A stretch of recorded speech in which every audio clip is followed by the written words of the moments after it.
నా వెలుగు కనుమరుగై చీకటి బ్రతుకులు బతుకుతూ హృదయం అంధకారమై శరీరంలో రోగమై రక్తం కక్కుతూ దిక్కులేని వాళ్ళని చూసేవాళ్ళు లేక అతను చూసేవాళ్ళు లేక అడవుల్లో తిరిగి అన్నం లేక ఆవుకుల్లో అలుగుల్లో ఒక నెల రోజులు చింతకాయలు బతికిదే చింతకాయలు నెల రోజులు అర్థమవుతుంది. ఆహారం లేక ఆదరించేవారు లేక రోగం బాగు చేసేవారు లేక రక్తం కక్కుంటూ చీకటిమయమైన జీవితం సైతానికి చేతికి చెక్కుబడి వలలో బంధించబడి ప్రభుని నమ్ముకున్నానే అనుకుంటున్నాను కానీ వ్యాధులతో రోదనతో పాపంతో నా జీవితము పట్టుబడింది సైతానికి. అటువంటి స్థితిలో ప్రాణం పోయే స్థితిలో చనిపోదాము అనుకున్న స్థితిలో యేసు ప్రభువు నన్ను రక్షించాను. అర్థమవుతుందండి? అర్థమవుతుందా? కేవలం కన్నీటి ప్రార్థన పాపాలు కొన్ని ప్రార్థన చేశాను. ప్రేమైన సహోదరులారా, చీకటమైన నా జీవితాన్ని దేవుడు బాగు చేశాడు. ఇలాగే నాలో కూడా దెయ్యం కాదని మీ చిన్నదయ్యాడు శాతపడి శక్తులు నన్ను ఆవరించాడు. దెయ్యం కాదు, దెయ్యమైన ప్రార్థించబోతుంది. అర్థమవుతుందండి?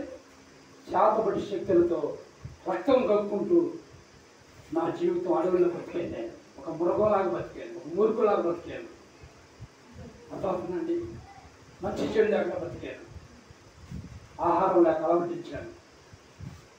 మాట ఆదరించేవాళ్ళు లేక అర్థమవుతుందండి అనాథగా బతికాను నేను. అటువంటి నా జీవితంలో యేసును వారు ప్రవేశించాడు. నా శరీరంలోనికి ఆత్మలోనికి మనసులోనికి యేసులో అభిషేకం దిగి వచ్చింది.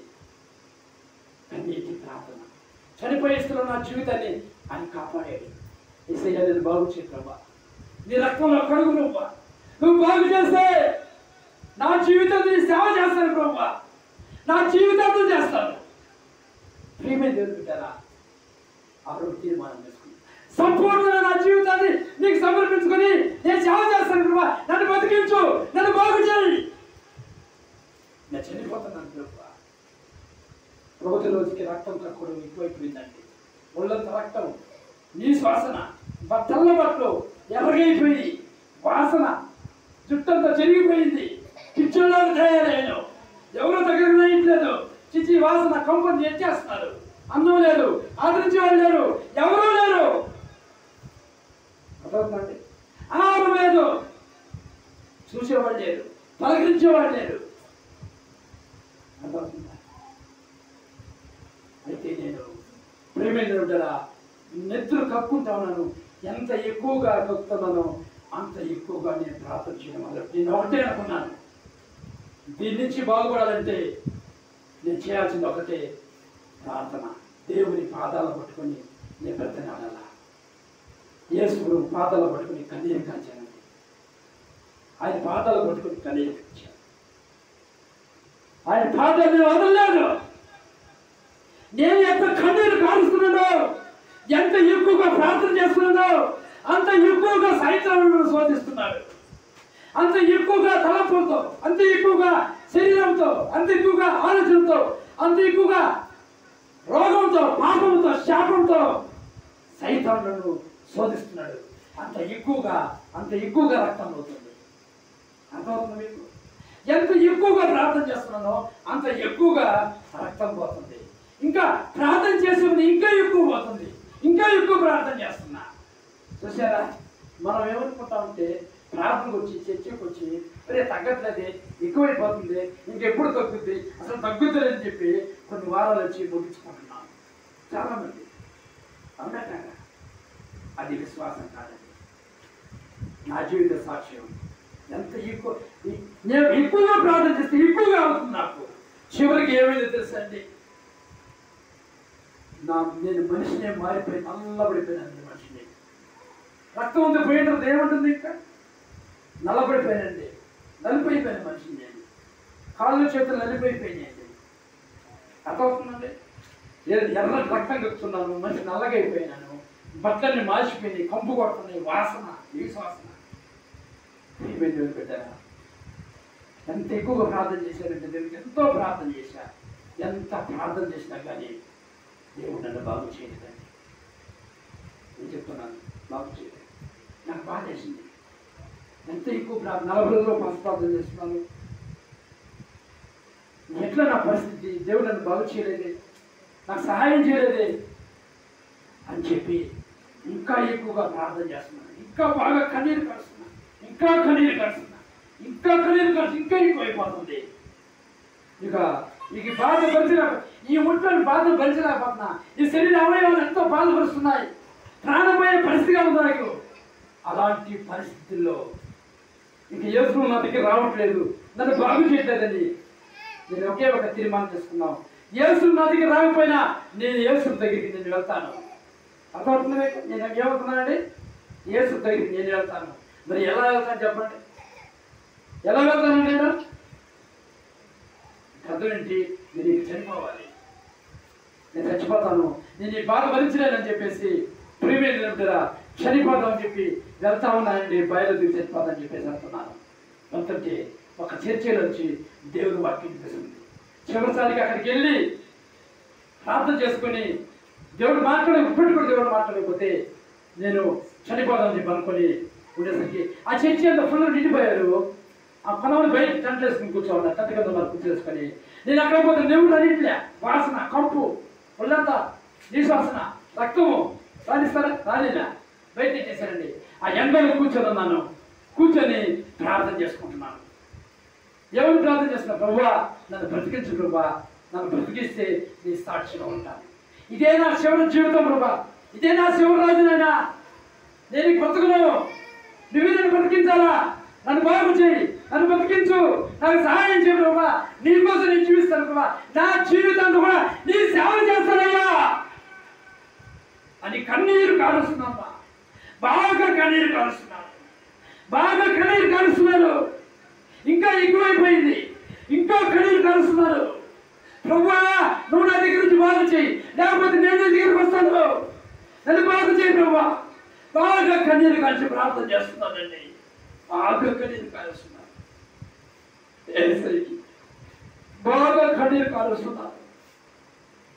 నన్ను బతికించు ప్రభువా, నన్ను బాగు చేయి ప్రభువా, దిక్కులేని వాడినయ్యా, నాకు ఎవరు లేరయ్యా, నన్ను బాగు చేయి ప్రభువా, నాకు సహాయం చేయి ప్రభువా. నువ్వు తప్ప నాకు ఎవరు సహాయం చేయలేదు ప్రభువా.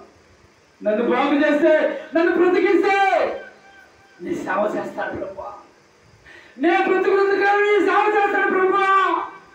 ప్రియమైన దేవుడు పెట్టారా? పరలోక ముందు నా దేవుడు నా మరాలకి ఇచ్చాడు. వెంటనే ఆ పాస్టర్ గారితో దేవుడు అంటున్నాడు, నా కుమార పాల్, నీ తల్లిదండ్రులు నా కోసం వచ్చాను కాబట్టి ఇదిగో నేను బాగు చేయబోతున్నాను. ఇదిగో తల్లి గర్భంలో రూపించబడుతుందే నేను నిన్ను ఏర్పాటు చేసుకున్నాను. నీవు నా సొంతం, జనమునికి ప్రవర్తగా నేను నిన్ను ఏర్పాటు చేసుకున్నాను. ప్రేమే నా దేవుడు పెట్టారా? ఎప్పుడైతే అలా దేవుడు మాట్లాడాడు, చాలా నా ఆత్మ దిగేసింది. నా వ్యక్తి నాలో ఉన్న ఆత్మ దిగుతా ఉంది, నా రుద్రాత్మ పూర్తి చేసి పూర్తి వెళ్ళిపోయింది. ఆ శక్తి తట్టుకోలేక కింద పడిపోయినాను. అర్థమవుతుందా మీకు? నేను చెప్తున్నాను, యేసు ప్రభుకి అసాధ్యమైంది లేదు. ఏమైనా చేస్తాడు. అలా చేయాలంటే నువ్వే కారణం. నీళ్ళలో ఉంది, మాలో ఏం లేదు, నీలోనే ఉంది. నీ ప్రార్థన జీవితం, నీ తీర్మానం ఆ రోజు నుంచి ఈ రోజు కూడా దేవుడి తీర్మానాన్ని ఏ రోజు నేను తప్పలేదండి. అర్థమవుతుందా మీకు? నా జీవితాన్ని దేవుడికి సమర్పించాను. నా శరీర ప్రార్థనలు బలిపీఠం మీద పెట్టానంటే ఆయన ఇష్టం. ఆయన కాల్చుకుంటాడు, ఆరగిస్తాడు, అవతల పడేస్తాడు. అర్థమవుతుందండి? దేవుడికి అప్పచెప్పేశాను. అప్పచెప్పిన తర్వాత అసలు జీవితం మొదలైంది. కష్టాలు, బాధలు, ఇరుకులు, ఇబ్బందులు. ఎన్ని వచ్చినా కానీ నా దేవుడి మాట నేను తీర్మానం నేను తప్పలేదు. ప్రియమైన పెట్టారా, ఆయన తప్పకుండా నిన్ను బాగు చేస్తాడు. నువ్వు భయపడిన అవసరం లేదు. నీ కోరిక నెరవేరుతుంది. ఎక్కడ నెరవేరకపోయినా, ఎవరు నెరవేర్చకపోయినా, ఎవరి వల్ల కాకపోయినా, ఏ శక్తి వల్ల, ఏ వ్యక్తి వల్ల, ఏమి కాకపోయినా యేసు వల్ల అవుతుంది. నీదే సాక్ష్యం అవుతుంది. డాక్టర్ చేయవచ్చు, మనుషులు చేయవచ్చు, శక్తులు చేయవచ్చు, దేవుని చెయ్యి నేను వదలలేదని నేను గుర్తుపెట్టుకో. అది గుర్తుపెట్టుకుంటే భయంతో, భక్తితో, కన్నీటితో, వ్యాధులతో, రోగులతో కన్నీరు పెట్టి ప్రార్థన చేస్తావు. నీవు దేవుడు నీకు చేసి, దేవుడు నీకు కోరిక తీర్చిందగా, కార్యం చేసిందగా ఆయన వదిలిపెట్టావు. ఇంకేం ప్రార్థన చేస్తాం? ఇంకేం చేసేది? ఆ మాట నీ నోట, నీ హృదయంలో రాకూడదని. నా దేవుడు నన్ను బాగు చేస్తాడు, నన్ను బాగు చేస్తాడు, నా బిడ్డను బాగు చేస్తాడు, నా భర్తను బాగు చేస్తాడు, నా కుటుంబాన్ని బాగు చేస్తాడు, నా తప్పకుండా సహాయం చేస్తాడు. ఈ విశ్వాసం మీద ఉండాలి, ఎప్పటికైనా ఉండాలి, చివరి వరకు ఉండాలా. నేను చనిపోయేంత వరకు కూడా, ఇంకా చివరిలో చనిపోతాం అనుకున్నా కూడా నా విశ్వాసాన్ని చల్లలేదండి. ఎందుకు చల్లలేదు తెలుసా? బ్రతికితే ఆయన కోసం బతకాలి, చచ్చిపోతే ఆయన చనిపోవాలి. ఆ తీర్మానం ఈరోజు కూడా ఉన్నాండి. ఈరోజు కూడా ఉన్నాను. నేను వచ్చిన తర్వాత ఎంతోమంది సేవకులు నేను చాలా మంది వస్తున్నట్టు కదా అని చెప్పి కొంతమంది సంపదాలను నిధించారు. లేపేస్తాను నిన్ను, అర్థమవుతుందండి. ఏమన్నారు? నేను లేపేస్తాను, అయిపోతాను, నీకు ఎవరు దిక్కు ఎవరున్నా నీకు, అర్థమవుతుందండి. ప్రేమేంట ఎవరు ఇంచు కూడా నిధించాల. కానీ ఎవరిని ఏమీ అనలేదండి, ఎవరికి ఏమి చెప్పుకోలేదండి. నేను ప్రార్థన చేసి ప్రభుకి, నా దేవుడికి చెప్పుకున్నాను, నేను నా ప్రభుకి చెప్పుకున్నాను. ప్రియమైన వాళ్ళ, నీ ప్రభుకి నువ్వు చెప్పుకో. ఆయన దగ్గర కన్నీరు కాదు. నేను చెప్తాను, తప్పకుండా దేవుడికి సహాయం చేస్తాను. ఒకప్పుడు దురాత్మ శక్తులతో బాధింపబడుతున్న నా జీవితాన్ని మార్చి ఈరోజు అనేకులకి పట్టిన దురాత్మను వదలబడుతున్నాడు. అవునా కాదా? అనేకుల జీవితాలు మారుస్తున్నారు. కనుక నీ జీవితం మారాలి, నటించద్దు, మారాలి, నిజంగా మారాలి, నిజంగా మారాలి. సైతాన్ అంటది మారేవంటది, మారలేదు. మారితే తప్పకుండా దేవుడు కార్యం చేస్తాడు. నీకు మారితే నీ జీవితం పవిత్రపరచబడుతుంది. మారితే నువ్వు దేవుని మాట పక్కన జీవిస్తావు. మారితే చెడుని అసహించుకుంటావు. మారితే భయభక్తితో ప్రార్థన చేస్తావు. మారితే ఇతరులకు సహాయం చేస్తావు. అర్థమవుతుందండి. మరి నా జీవితాన్ని మార్చి నన్ను బాగు చేసిన దేవుడు నిన్ను బాగు చేయగా. మోకాళ్ళ మీద ఉన్నాం అందరం, అందరం మోకాళ్ళ మీద ఉన్నాం. ఒక్క నిమిషం మోకాళ్ళ మీద ఉన్నాం.